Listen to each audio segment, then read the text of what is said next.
The crystalline palace of Zerathia gleamed under three suns, its towers piercing the violet sky like frozen lightning. Within its halls, Empress Zylara of the Ketheri Empire made a decision that would have scandalized her court. She would test the human who claimed to love her. Finn had arrived on Zerathia 6 months ago as Earth's ambassador, but somewhere between diplomatic negotiations and stolen glances across the throne room, he had become something more. He had spoken words no alien had dared speak to her, that he saw beyond her crown, beyond her forearms and luminescent skin, beyond the terrible power she wielded. He claimed to see her soul. Zylara didn't believe him. How could she? In 300 years of rule, she had learned that everyone wanted something: power, wealth, favor, or simply survival. Humans were clever, adaptive, dangerous. What better way to secure Earth's position than through her heart? So she had devised this test,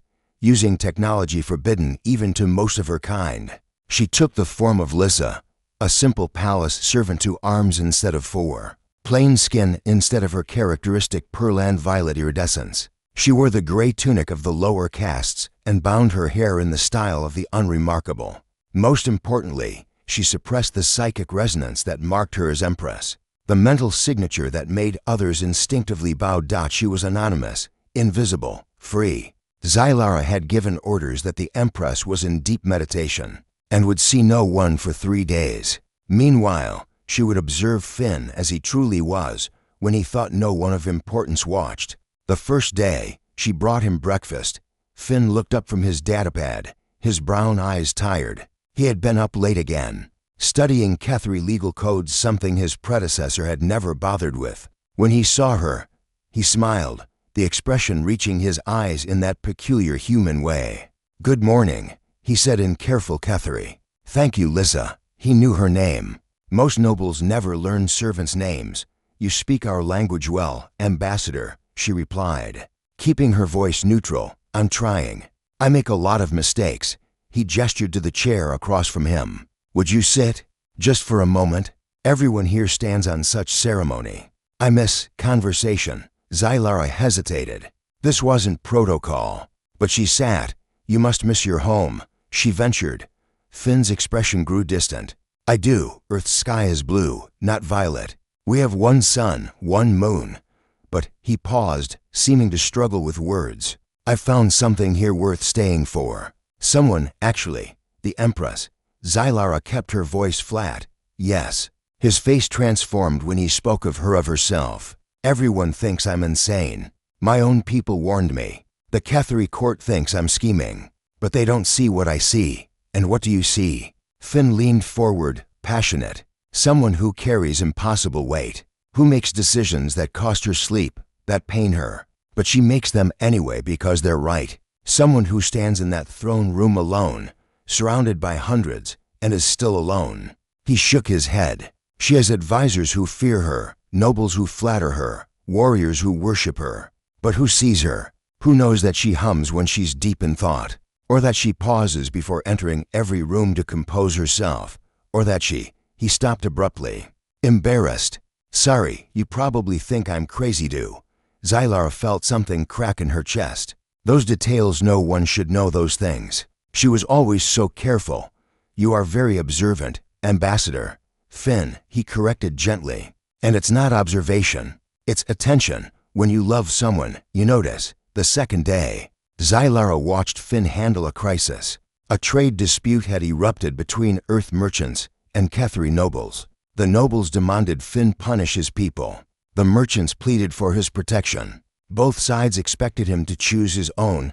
Instead, Finn spent hours listening. He asked questions in broken Ketheri, genuinely trying to understand. When he discovered the merchants had indeed violated local customs out of ignorance, not malice, he didn't defend them. He apologized to the Ketheri, then turned to his own people. Ignorance isn't innocence.